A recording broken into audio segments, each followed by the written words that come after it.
여러분,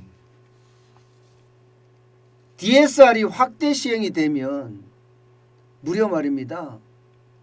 600만 명에 달하는 국민이 대출을 받지 못할 수도 있다. 이런 전망이 나오고 있습니다. 그만큼 DSR이 확대 시행이 됐을 때 그 충격파는 어마무시하게 크다는 이야기입니다. 여러분, 단서는 여기에 있습니다. 2022년 7월이 되면 말입니다.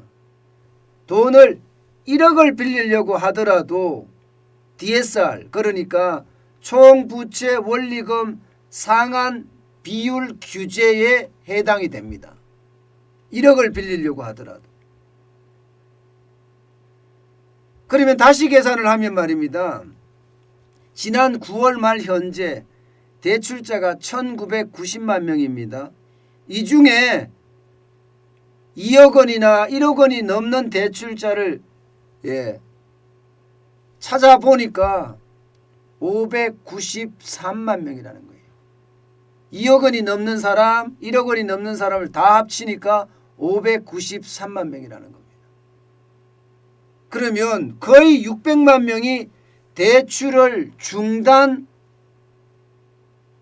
받을 수 있는 그런 위기에 처했다, 이런 얘기예요. 자, 무슨 말이냐? 여러분, 연봉 4천만 원을 받는 사람이 있다고 가정을 하자고요. 그러면 이 사람이 집을 사기 위해서 2억 원을 대출을 받았습니다. 집을 사기 위해서. 그러면 DSR 이미 2억 원의 규제 대상이 돼 있죠. 그죠? 2억 원의 대출을 받았습니다. 이게 지금 현재 금리 4%, 만기 30년, 굉장히 넓게 잡아서 30년 원리금 균등 상환을 한다고 했을 경우 연간 상환액이 1145만 원입니다. 2억 원을 받았을 경우 말입니다. 그러면 이제 남은 금액은 얼마가 남았을까요? 이게 DSR 40%를 적용한다면 4천만 원에 1600만 원이잖아요. 연봉 4천만 원이면 1600만 원까지 원리금 상환 비율에 쓸 수 있잖아요. 그러면 남은 금액은 455만 원 남았다는 거예요. 그럼 대출을 받으려고 그러면 겨우 신용대출 2천만 원 받을 수 있는 게 다입니다. 나머지 455만 원을 가지고 대출을 받는다면 말입니다. 그런데 이게 연봉이 4천만 원을 기준으로 했을 때 이런 겁니다. 그러면 연봉이 이거보다 작으면요. 연봉이 이거보다 작으면 대출을 받을 수 없다는 뜻이지요. 또한 대출을 2억보다가 많이 받았으면요. 3억이나 4억씩 받았으면요. 이것도 마찬가지로 대출을 받을 수 없다는 이야기가 됩니다. 그러면 1990만 명 중에 593만 명은 1억 이상 대출을 받은 사람인데 이들에게는 대출이 굉장히 줄어들 수 있다는 이야기가 됩니다. 그만큼 여러분, 충격적인 대출 중단이 내년에는요 쓰나미처럼 불 거다, 이렇게 이야기합니다. 당장 말입니다. 여러분, 당장 내년 1월만 되더라도 대출이 중단되는 사람들이 많습니다. 이 지표를 보면 말입니다. DSR 총부채 원리금 상환 비율을 내년 1월부터는 총 대출액의 2억 원이 초과하는 경우, 내가 2억 원을 넘게 빌렸을 경우에 바로 적용이 됩니다. 바로 적용이 돼서 40% 이상, 내가 버는 것의 40%가 넘게 원리금 상환 비율이, 원리금 상환액이 40%가 넘게 대출을 안 해준다는 거예요. 더 심각한 것은요, 3단계가 시행되는 내년 7월입니다.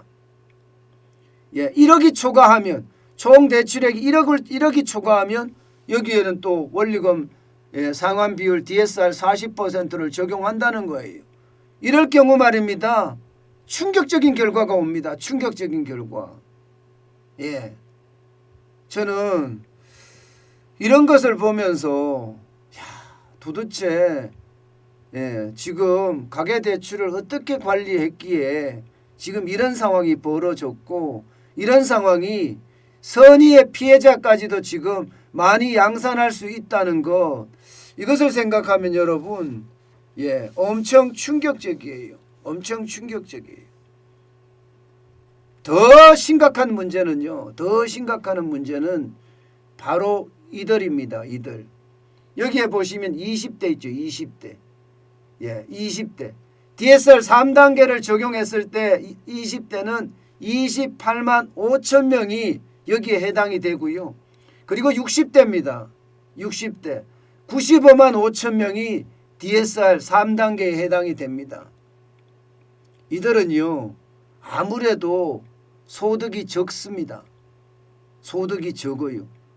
20대나 60대는 아무래도 적을 수밖에 없습니다. 그러면 28만 5천 명과 60대 이상 95만 5천 명에게는 이거는 최악이 될 수도 있다는 거예요. 최악이 될 수도 있다.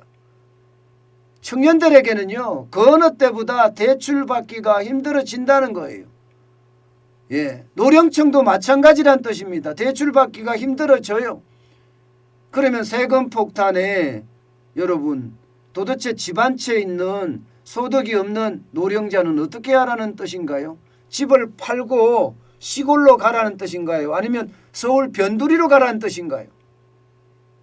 저는 결국 소득이 적은 노령층과 청년층에게 충격을 줄 수밖에 없다고 생각을 합니다. 지금 정부는 청년들에게는 미래 소득을 계산을 해서 대출을 늘려준다고 이야기하지만 여러분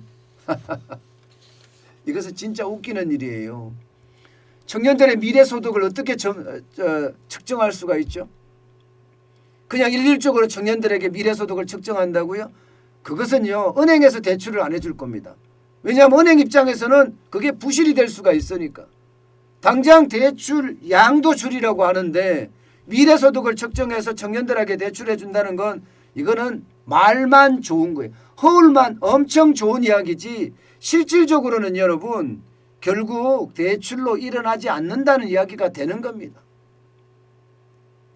그만큼 말입니다. 청년 20대 60대 이상에게는 최악이 된다는 그런 이야기가 되는 겁니다. 더 큰 문제는 여러분 이금융권에서 대출 받기도 쉽지 않습니다.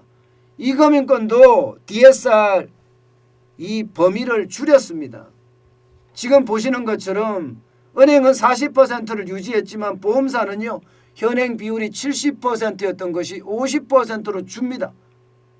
카드사는 현행 60%에서 50%로 줄고요. 저축은행도 90%에서 65%로 줍니다. 업종별로 하면 이렇습니다. 근데 이게 차주별로 하잖아요. 차주별. 돈 빌리는 사람을 중심으로 하면 결국 비은행권에서는요. 60%에서 50%로 줄인다는 거예요. 결국은 제2금융권에서도 대출 받기가 만만치 않다는 이야기입니다. 대출 받기가. 그만큼 이게 청년이나 노령층에게는 점점 어려워진다는 이야기예요. 여기에다가 하나 더 이제 금리까지 올라갑니다. 금리까지. 여러분 보시다시피 주택담보대출 신규 코피스 변동금리를 적용해서 하니까 상단이 5.06%까지 올라갔습니다. 이제 5%가 금리가 넘어선 거예요. 주택담보대출이 말입니다. 하단이 3.71%입니다. 신용등급이 좋을 경우겠죠. 고정금리는 상단이 4.91%에서 하단이 3.58%이기는 하지만 신용대출은 상단이 4.73%에서 하단이 3.38%로 지금 사실상 금리들이 조금씩 지금 올라가고 있어요. 대출금리가 올라가게 되면 여러분 이자에 대한 부담은 커지고 돈은 빌릴 수가 없고 그렇게 되면 어떻게 돼요? 소득은 그만큼 낮아지고 결국 말입니다. 있는 거를 팔 수밖에 없는 그런 상황으로 점점 내몰아간다는 이야기가 됩니다. 점점 내몰아갔을 때 과연 과연 청년들이나 영끌한 청년들 말입니다. 그리고 고령층이나 여기가 버텨낼까요? 우리 경제에서 약한 고리가 가계부채이긴 해요. 가계부채 안에서 가장 약한 고리는 지금 현재는 자영업자라고 합니다. 자영업자. 그리고 두 번째가 청년층이라고 해요. 세 번째가 노령층이라고 합니다. 이 노령층까지도 대출을 안 해준다고 하면 그에 대한 충격은 굉장히 커질 거예요. 게다가 이게 수가 적지가 않잖아요. 수가 거의 600만 명에 달하잖아요. 이렇게 됐을 때 여러분 우리 경제에 줄 수 있는 충격은 굉장히 크다. 소비에도 충격을 줄 수 있고요. 소비에 충격을 주면 일자리가 그만큼 줄어들 수 있는 것. 여기까지 해석할 수 있는 부분이기도 합니다. 그만큼 말입니다. 내년에 대출 절벽은 올해는 아무것도 아니다. 내년에 이제 본격적으로 시작되는 대출 절벽이다. 돈을 빌릴 수가 없다. 이런 얘기가 되는 겁니다. 이게 신용이 좋다고 해서 빌려주는 것도 아니에요. 신용이 좋다고 해서. 진짜 웃긴 거는요. 신용이 좋은데도 여러분 실제 금리는 더 낸다는 거 아세요? 왜냐하면 우대금리가 없어졌으니까. 당장 여러분 이거 한번 보세요. 주택담보대출의 금리가 5.06% 상단이 그렇죠. 신용대출의 금리가 상단이 4.73%예요. 웃기죠. 나는 담보가 있어요. 담보가 있는데도 이자를 5.06% 내고 담보가 없는데 4.78% 내요. 금리가 역전돼 있잖아요. 완전히. 이것은요. 저는 시장이 무너졌다고 보는 겁니다. 금융산업은 기본적으로 신용을 기반한 사회잖아요. 그런데 그 신용이 무너진 거예요.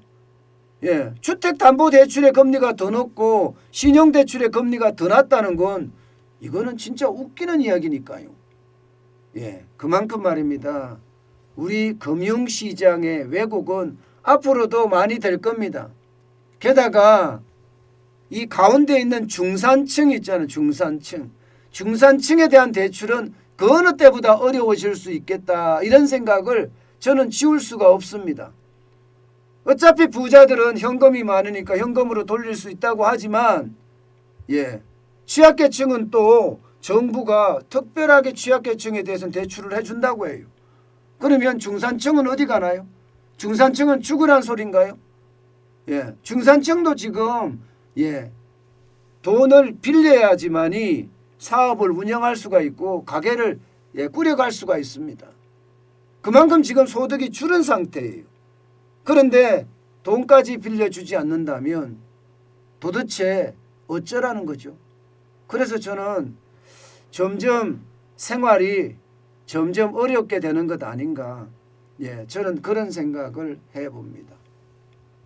경제에도 굉장히 악영향을 저는 미칠 거라고 생각을 합니다.